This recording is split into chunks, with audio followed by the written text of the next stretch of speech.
Hi friends, പുതിയൊരു വീഡിയോയിലേക്ക് എല്ലാവർക്കും സ്വാഗതം. പാർവതി ഭക്ഷണം കഴിച്ച ശേഷം പ്രിയൻ പാർവതിയോട് പറയാണ്, പാറു, നീ ഇതുവരെ കരുണാകരനോട് മത്സരിച്ച് ജയിച്ചതുപോലെയല്ല ഇത്തവണത്തെ മത്സരം. ഈ മത്സരത്തിൽ നീ ജയിക്കുമെന്നുള്ളത് എനിക്ക് നല്ല വിശ്വാസമുണ്ട്. ഈ മത്സരത്തിൽ നീ ഒരിക്കലും വിജയിക്കാതിരിക്കരുത്. കാരണം കരുണാകരൻ്റെ സ്വഭാവം നിനക്ക് അറിയാവുന്നതല്ലേ. കരുണാകരൻ സാർ നിന്നെ ഈ ഒരു മത്സരത്തിൽ തോറ്റു കഴിഞ്ഞാൽ നിന്നെ അപമാനിക്കാൻ പറ്റാവുന്നിടത്തോളം നിന്നെ അപമാനിക്കും. നിന്നെ എല്ലാവർക്കും മുന്നിൽ ഒന്നുമല്ലാതാക്കും. അതുകൊണ്ട് നീ ഈ മത്സരത്തിൽ തോറ്റു കൊടുക്കരുത്. നീ ഇനി ഒരിക്കലും കരുണാകരൻ സാർ ഒരു പട്ടിക്കാട്ടുകാരിയായി കാണരുത്. ഇതുപോലെ ഒരു അവസരം നിനക്ക് ഇനി വീണ് കിട്ടില്ല. അതുകൊണ്ട് ഈ അവസരം നന്നായിട്ട് തന്നെ നീ മുതലാക്കണം. നിന്റെ ചേച്ചിയുടെ കല്യാണ കാര്യത്തെക്കുറിച്ചും അതിനുവേണ്ട പണത്തിനെ കുറിച്ചും ഒന്നും നീ ചിന്തിക്കേണ്ട. നീ ഇപ്പോൾ ചിന്തിക്കേണ്ടത് നിന്നെ കുറിച്ചാണ്. നിനക്ക് വേണ്ടി ഈ മത്സരത്തിൽ നീ വിജയിക്കണം. നീ ഇന്നത്തെ ഈ മത്സരത്തിൽ വിജയിച്ചില്ല എന്നുണ്ടെങ്കിൽ നിന്നെ പിന്നെ ഒരിക്കലും ആരും ഒരു ടെല്ലറായിട്ട് നിന്നെ കാണില്ല. അപ്പോൾ പാറു ചോദിക്കാണ്, അല്ല പ്രിയൻ ചേട്ടന് വിശ്വാസമുണ്ടോ? എനിക്ക് നിന്നിൽ അത്രയ്ക്ക് വിശ്വാസമുണ്ട്. എനിക്ക് നിന്നിൽ 100% വിശ്വാസമുണ്ട്. അത് കേട്ടപ്പോൾ പാറു പറയാണ്, എൻ്റെ പ്രിയൻ ചേട്ടന് വേണ്ടിയാണെങ്കിലും ഞാൻ ഇന്ന് ജയിക്കും. ഞാൻ ഇന്ന് ജയിച്ച് കാണിച്ചു തരാം. എന്നിട്ട് പ്രിയൻ പാറുവിൻ്റെ നെറ്റിയിൽ ഉമ്മയൊക്കെ വെച്ച് കൊടുക്കുന്നുണ്ട്. പിന്നീട് എല്ലാവരും കൂടി മത്സരത്തിൽ പങ്കെടുക്കാൻ വേണ്ടി എല്ലാവരും തയ്ക്കാൻ വേണ്ടി വരികയാണ്. അങ്ങനെ ഓരോരുത്തരായി തയ്യൽ മെഷീൻ്റെ മുന്നിലിരിക്കുകയാണ് കേട്ടോ. അങ്ങനെ പാറുവിനെ പ്രിയൻ പിടിച്ചുകൊണ്ട് വരികയാണ്. അപ്പോൾ വയ്യാതെയാണ് പാറു, നടക്കാനൊക്കെ വയ്യാതെയാണ് പാറു വരുന്നത്. ഇത് കണ്ടുകൊണ്ട് മുക്തയും അരവിന്ദനും കരുണാകരനും നിൽക്കുന്നുണ്ട്. അപ്പോൾ അവർക്ക് പാറുവിൻ്റെ ആ വരവും അസുഖവും ഒക്കെ കാണുമ്പോൾ ഒരുപാട് സന്തോഷമാവാണ്. നീ വെറുതെ വന്നിരുന്നിട്ട് ഒരു കാര്യവുമില്ലടി പാറു, നീ ഉറപ്പായും നിഷ ചേച്ചിയുടെ മുന്നിൽ നീ തോറ്റുപോകും എന്നുള്ള ഭാവത്തിലാണ് കേട്ടോ അവരും 3 പേരും പാറുവിനെ തന്നെ നോക്കി നിൽക്കുന്നത്. എന്നിട്ട് നിഷ പറയുകയാണ്, പാറു, നിനക്ക് തീരെ വയ്യെങ്കിൽ നീ ഈ മത്സരത്തിൽ പങ്കെടുക്കേണ്ട. നീ ഹോസ്റ്റലിലേക്ക് തന്നെ തിരിച്ചു പോയി റെസ്റ്റ് എടുക്കാൻ നോക്ക്. അപ്പോൾ സൗസോ പറയണേ, എന്തിനാണാവോ നിഷ ചേച്ചി പാറുവിനെ ഇവിടെ നിന്നും പറഞ്ഞു വിടാൻ നോക്കുന്നത്? അല്ല, പാറുവിനല്ലേ അസുഖമുള്ളത്, നിഷ ചേച്ചിക്കല്ലല്ലോ. പിന്നെ എന്തിനാണ് നിഷ ചേച്ചി ഇങ്ങനെ ടെൻഷൻ ആകുന്നത്? അത് കേട്ടപ്പോൾ, എന്താ സൗസോ നിനക്കിത്ര ദേഷ്യം? ഞാൻ എന്താ നല്ല കാര്യമല്ലേ പറഞ്ഞത്? ഓ, നല്ല കാര്യം. ഇപ്പോൾ നിഷ ചേച്ചിയല്ലേ മുന്നിട്ട് നിൽക്കുന്നത്, അതിൻ്റെ അഹങ്കാരത്തിലാണോ നിഷ ചേച്ചി ഇങ്ങനെ സംസാരിക്കുന്നത്? അത് കേട്ടപ്പോൾ നിഷയ്ക്ക് അങ്ങ് ദേഷ്യം പിടിക്കുകയാണ്. അപ്പോൾ ജയന്തി പറയണേ, നിങ്ങൾ 2 പേരും മിണ്ടാതിരിക്കുന്നുണ്ടോ? എന്നിട്ട് ഓരോരുത്തരും അവരവരുടെ ജോലി ചെയ്യാൻ നോക്ക്. അപ്പോഴാണ് അവിടേക്ക് കൈലാഷ് വരുന്നത്. അപ്പോൾ കൈലാഷിനെ കാണുമ്പോൾ കരുണാകരൻ മുക്തയോട് പറയണ, ഓ വരുന്നുണ്ട് ചോക്ലേറ്റ് ബോയ്.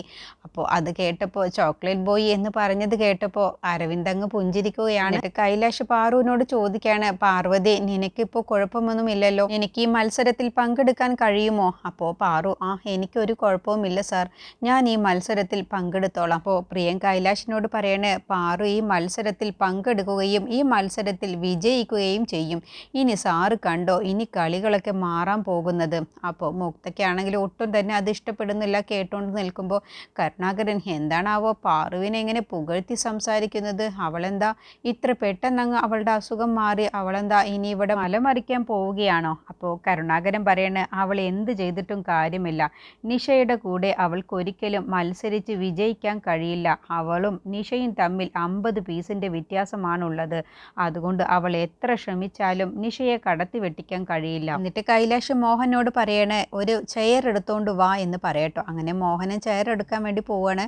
അപ്പോൾ മുക്ത അരവിന്ദിനോട് പറയണ്, അവൻ അവിടെ ഇരിക്കാൻ പാടില്ല, കൈലാഷിനെ അവിടെ നിന്ന് പറഞ്ഞു വിടണം. നീ എന്തെങ്കിലും ചെന്ന് അവിടെ നിന്നും കൈലാഷിനെ പറഞ്ഞു വിട്. അപ്പോൾ അരവിന്ദ് കൈലാഷിനോട് പറയണ്, എന്തിനാണ് കൈലാഷ് നീ ഇവിടെ ഇരിക്കുന്നത്? ഇവിടെ നല്ല ചൂടാണ്. അതുകൊണ്ട് നീ നിൻ്റെ ക്യാബിനിൽ പോയിട്ടിരുന്നോ. ഇവിടുത്തെ മത്സരം കഴിഞ്ഞാൽ ഞാൻ നിന്നെ അറിയിക്കാം, അപ്പം നീ വന്നാൽ മതി. അത് കേട്ടപ്പോൾ അരവിന്ദിൻ്റെ ആ സംസാരം കൈലാഷിന് ഒട്ടും തന്നെ ഇഷ്ടപ്പെടുന്നില്ല. അപ്പോൾ കൈലാഷ് ചോദിക്കുകയാണ്, അതെന്താ ഞാനിവിടെ ഇരിക്കുന്നത് നിനക്ക് ഇഷ്ടമില്ലേ? അയ്യോ കൈലാഷ്, എനിക്കൊരു കുഴപ്പവുമില്ല, ഞാൻ നിൻ്റെ നല്ലതിന് വേണ്ടി പറഞ്ഞതാണ്. ഇവിടെ ആവുമ്പോൾ നല്ല ചൂടുണ്ടല്ലോ, നിൻ്റെ ക്യാബിനിലാവുമ്പോൾ നിനക്ക് AC യിലിരിക്കാമല്ലോ, അത് ഉദ്ദേശിച്ച് പറഞ്ഞതാണ്. അപ്പോൾ കൈലാഷ് പറയണേ, എനിക്കൊരു കുഴപ്പവുമില്ല, ഞാനിവിടെ ഇരുന്നോളാം. അപ്പോൾ അരവിന്ദ്, എന്നാൽ പിന്നെ എനിക്ക് പ്രശ്നമില്ല, എങ്കിൽ നീ നിൻ്റെ ജോലി പോയി നോക്കിക്കോ. അപ്പോൾ കരുണാകരൻ തൊട്ടടുത്ത് തന്നെ നിൽക്കുന്നുണ്ട്. അപ്പോൾ കരുണാകരൻ സാർ, ഞാനിവിടെ ഇരിക്കുന്നത് കൊണ്ട് സാറിന് എന്തെങ്കിലും ബുദ്ധിമുട്ടുണ്ടോ? അപ്പോൾ കരുണാകരൻ പെട്ടെന്ന്, അയ്യോ സാർ, എനിക്കൊരു പ്രശ്നവുമില്ല, ഇത് സാറിൻ്റെ കമ്പനിയല്ലേ, സാറല്ലേ ഈ കമ്പനിയുടെ ഓണർ, അപ്പോൾ സാറിന് ഇവിടെയാണെങ്കിലും താഴെയാണെങ്കിലും എവിടെ വേണമെങ്കിലും ഇരിക്കാനുള്ള സ്വാതന്ത്ര്യമുണ്ടല്ലോ. അപ്പോൾ കൈലാഷ് ആണല്ലോ, എങ്കിൽ നിങ്ങൾ നിങ്ങളുടെ ജോലി പോയി നോക്കിക്കോ എന്ന് പറഞ്ഞ് അരവിന്ദിനെയും കരുണാകരനെയും അവിടെ നിന്നും പറഞ്ഞു വിടാൻ കേട്ടോ. എന്നിട്ട് എല്ലാവരോടും മത്സരം തുടങ്ങിക്കോളാൻ പറയുകയാണ്. അങ്ങനെ എല്ലാവരും പെട്ടെന്ന് തയ്ച്ചു തുടങ്ങുകയാണ്. പക്ഷേ പാർവതി മാത്രം നിഷയെ തന്നെ നോക്കിയിരിക്കുകയാണ് കേട്ടോ. നിഷ ചെയ്യുന്നതും അങ്ങനെ ഓരോ സ്റ്റാഫുകളും തയ്ക്കുന്നതിൻ്റെ സ്പീഡും കാര്യങ്ങളും ഒക്കെ നോക്കി നിൽക്കുകയാണ്. അപ്പോൾ മുക്തയും കരുണാകരനും അരവിന്ദും ഇവളെന്താ മത്സരിക്കാതെ എല്ലാവരെയും നോക്കി നിൽക്കുന്നത്? അപ്പോൾ കരുണാകരൻ പറയണേ, അത് വേറൊന്നുമല്ല, അവൾ ഈ മത്സരത്തിൽ തോറ്റുപോകുമെന്നുള്ളത് അവൾക്ക് തന്നെ അറിയാം. അപ്പോൾ പെട്ടെന്ന് എങ്ങനെ ഇവിടെ നിന്നും രക്ഷപ്പെടാം, എത്രയും പെട്ടെന്ന് ഹോസ്റ്റലിലേക്ക് പോവാമെന്ന് ചിന്തിക്കുകയായിരിക്കും. അപ്പോൾ മുക്ത പറയണേ, അതൊന്നുമല്ല, പാർവതി നല്ല ബുദ്ധിയുള്ളവളാണ്, അവൾ മറ്റെന്തോ ചിന്തിക്കുകയാണ് എന്ന് മുക്ത പറയാട്ടോ. അപ്പോൾ പാർവതി ഇങ്ങനെ പണിയെടുക്കാതെ മത്സരം തുടങ്ങിയിട്ടും തയ്ക്കാതെ ഇങ്ങനെ ഇരിക്കുന്നത് കാണുമ്പോൾ കൈലാഷ് പ്രിയനോട് പറയണേ, അതെന്താ പാറു ഒന്നും ചെയ്യാതെ, പാർവതി എന്താ തയ്ക്കാതെ ഇങ്ങനെ നോക്കിയിരിക്കുന്നത്, എല്ലാവരെയും നോക്കിയിരിക്കുന്നത്? അപ്പോൾ പ്രിയൻ പറയണേ, അത് മറ്റൊന്നുമല്ല, ഓരോരുത്തരും തയ്ക്കുന്നതിൻ്റെ സ്പീഡും കാര്യങ്ങളൊക്കെ പാറു നോക്കി നിൽക്കുകയാണ്, അത് മനസ്സിലാക്കുകയാണ്.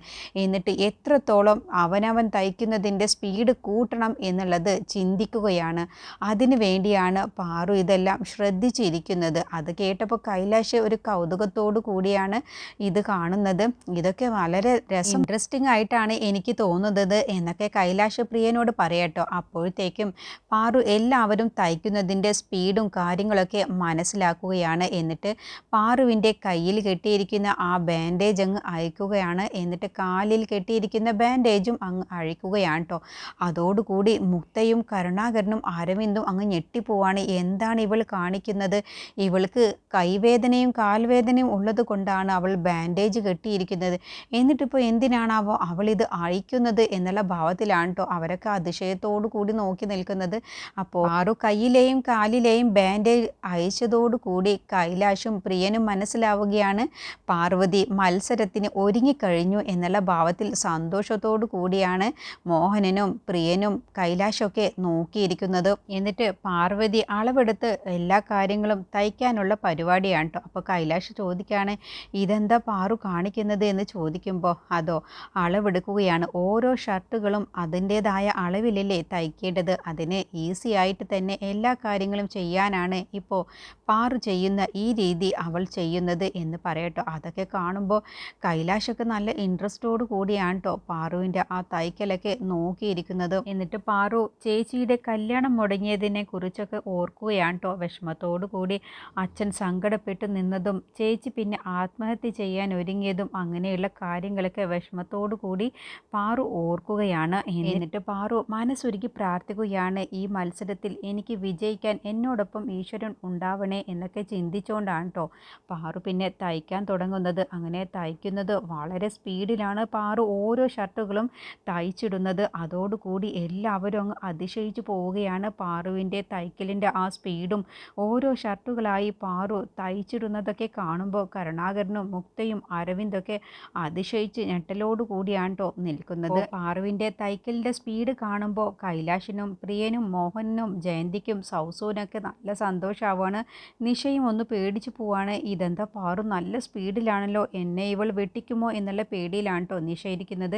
അപ്പോൾ മുക്ത കരുണാകരനോട് പറയാണ്, ഇവളെന്താ ഇത്രയ്ക്ക് സ്പീഡിൽ തയ്ക്കുന്നത്, ഇതിങ്ങനെ വിട്ടാൽ ശരിയാവില്ല, ഇവൾ നിഷയെ കടത്തി വെട്ടിക്കും, അതുകൊണ്ട് കരുണാകരൻ നീ ചെന്ന് എന്തെങ്കിലും ചെയ്യ്, അവളുടെ ശ്രദ്ധ മാറ്റണം, അവൾ നിരുത്സാഹപ്പെടുത്തിക്കൊണ്ട് സംസാരിക്കുക എന്ന് പറഞ്ഞ് കരുണാകരനെ വിടുകയാണ്.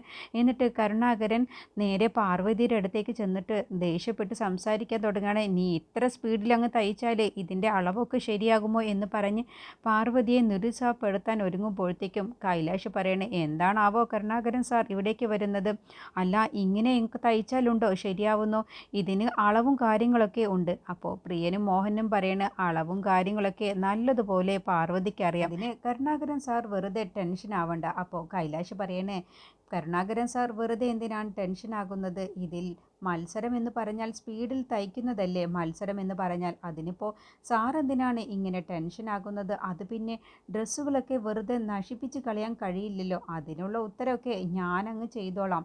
സാർ ഇപ്പോൾ വെറുതെ അതോർത്ത് വിഷമിക്കേണ്ട. എനിക്കിപ്പോൾ നല്ല സംശയമുണ്ട്. പാർവതി ബാത്റൂമിൽ നിന്നും തെന്നി വീണു എന്ന് പറഞ്ഞതിൽ ആരുടെയൊക്കെയോ കൈകളുണ്ടെന്ന് എനിക്ക് നല്ല സംശയമുണ്ട്. അത് ഞാൻ എത്രയും പെട്ടെന്ന് കണ്ടുപിടിച്ച് അവർക്കുള്ള ശിക്ഷ ഞാൻ കൊടുത്തോളാം. പക്ഷേ ഇപ്പോൾ കരുണാകരൻ സാർ വെറുതെ ബുദ്ധിമുട്ടണമെന്നില്ല. സാറിപ്പോൾ ഇവിടെ നിന്നും പോവാൻ നോക്ക് എന്ന് പറഞ്ഞ് കരുണാകരനെ അവിടെ നിന്ന് പറഞ്ഞു വിടുകയാണ് കൈലാഷ്. എന്നിട്ട് പാർവതിയോട് തയ്ച്ചോളാൻ പറയാണ്. അങ്ങനെ പാർവതി വീണ്ടും നല്ല സ്പീഡിൽ തയ്ക്കുകയാണ് കേട്ടോ.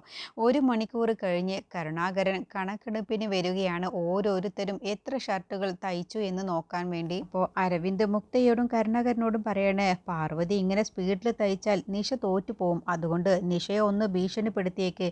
എത്രയും പെട്ടെന്ന് കൂടുതൽ തയ്ച്ചില്ല എന്നുണ്ടെങ്കിൽ നിന്നെ ഈ ജോലിയിൽ നിന്ന് തന്നെ പിരിച്ചുവിടുമെന്ന് പറഞ്ഞ് ഭീഷണിപ്പെടുത്തിയാലാണ് അവൾ കുറച്ചുകൂടി സ്പീഡിൽ തയ്ക്കുകയുള്ളൂ.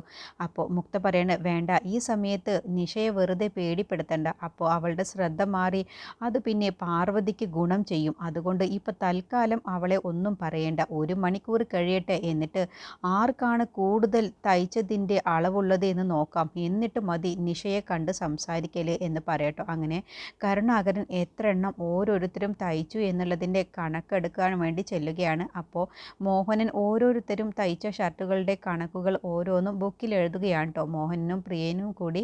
എന്നിട്ട് കരുണാകരൻ ചോദിക്കുകയാണ്, അല്ല ഇപ്പോൾ 1 മണിക്കൂർ കഴിഞ്ഞില്ലേ, ഇപ്പോൾ ഓരോരുത്തരും എത്ര തയ്ച്ചു, ആരാണ് കൂടുതൽ തയ്ച്ച് മുന്നിട്ട് നിൽക്കുന്നത് എന്ന് ചോദിച്ചപ്പോൾ പ്രിയം പെട്ടെന്ന് അങ്ങ് പതറുകയാണ്. എന്നിട്ട് ഒരു പതർച്ചയോട് കൂടി പ്രിയം പറയാണ്, ഇപ്പോഴും മുന്നിട്ട് നിൽക്കുന്നത് നിഷ ചേച്ചിയാണ്. അത് കേട്ടപ്പോൾ മുക്തയ്ക്കും അരവിന്ദിനും കരുണാകരനും ഒരുപാട് സന്തോഷമാവുകയാണ്. അപ്പോൾ കൈലാഷിന് നന്നായിട്ട് വിഷമാവുന്നുണ്ട്, പ്രിയനും.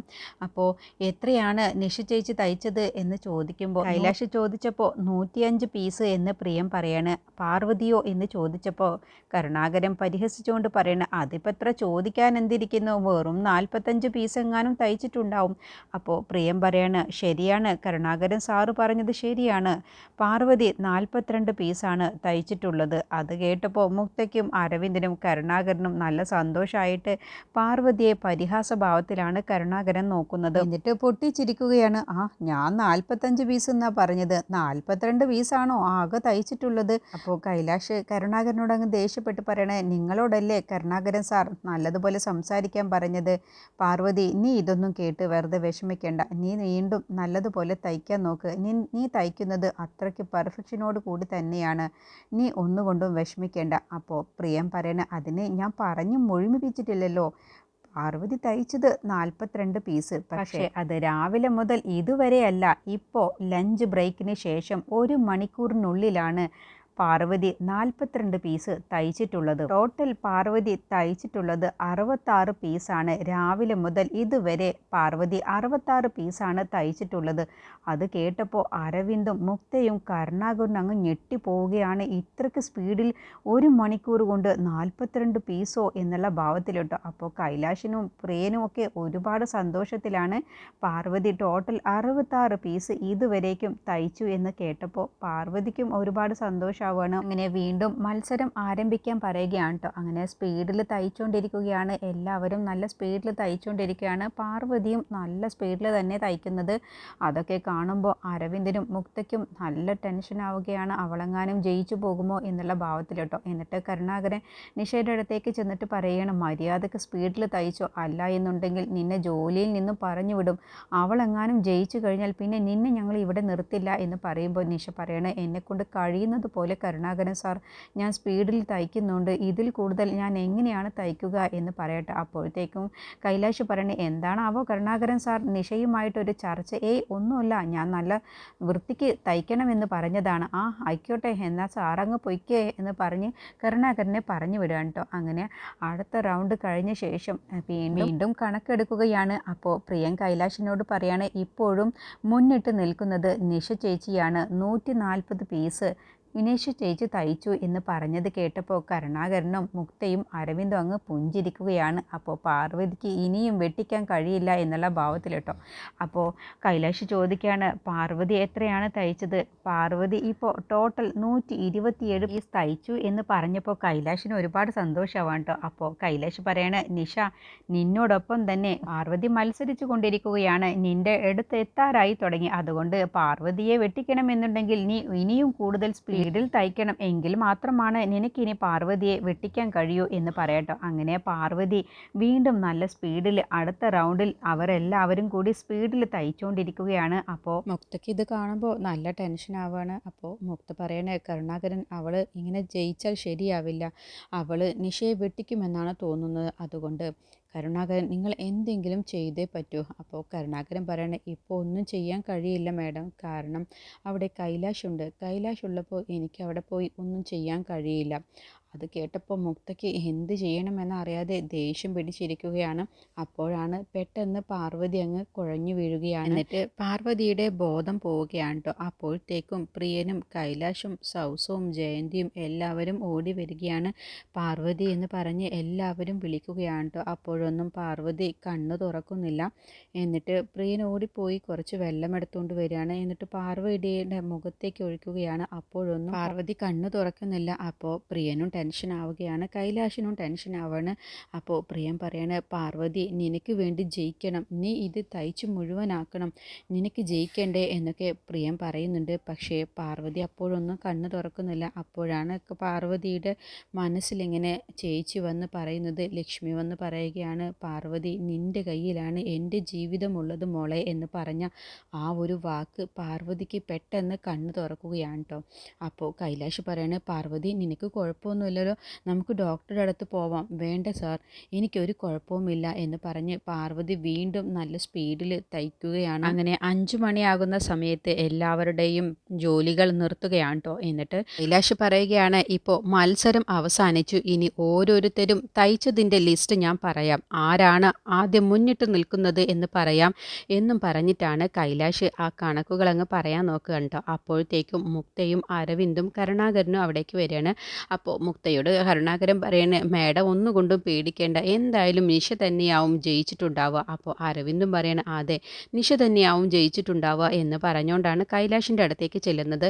എന്നിട്ട് കൈലാഷ് നിഷയുടെ പേരാണ് ആദ്യം പറയുന്നത്. നിഷ കൺഗ്രാറ്റ്സ്, നീ ഒരുപാട് നന്നായിട്ട് തന്നെ ജോലി ചെയ്തിട്ടുണ്ട്, നീ നല്ലോണം ഹാർഡ് വർക്ക് ചെയ്തിട്ടുണ്ട്, നീ മൊത്തം 170 പീസാണ് തയ്ച്ചിട്ടുള്ളത്, കൺഗ്രാറ്റ്സ് നിഷ എന്ന് പറയട്ടോ. അപ്പോൾ അരവിന്ദ് പറയണേ, എന്താ എല്ലാവരും മിണ്ടാതെ നിൽക്കുന്നത്, നിഷയാണ് ജയിച്ചത്, എല്ലാവരും കൈയടിക്കൂ എന്ന് അരവിന്ദ് പറയുമ്പോൾ കൈലാഷ് പറയണ, ധൃതി വെക്കാതെ അരവിന്ദ്, ഞാൻ നിഷയാണ് ഫസ്റ്റ് എന്ന് ഞാൻ പറഞ്ഞില്ലല്ലോ, നിഷ 170 പീസ് തയ്ച്ചു എന്നാണ് ഞാൻ പറഞ്ഞിട്ടുള്ളൂ. അത് കേട്ടപ്പോൾ നിഷയല്ല ജയിച്ചത് എന്ന് പറഞ്ഞത് കേട്ടപ്പോൾ കരുണാകരനും മുക്തയും അരവിന്ദും അങ്ങ് ഞെട്ടിപ്പോവാട്ടോ. എന്നിട്ട് കൈലാഷ് പറയണ, നിഷയേക്കാളും 10 പീസ് കൂടുതൽ തയ്ച്ച് മുന്നിട്ട് നിൽക്കുന്നത് പാർവതിയാണ് എന്ന് പറഞ്ഞതോടുകൂടി എല്ലാവരും അങ്ങ് ഞെട്ടിപ്പോവാണ്.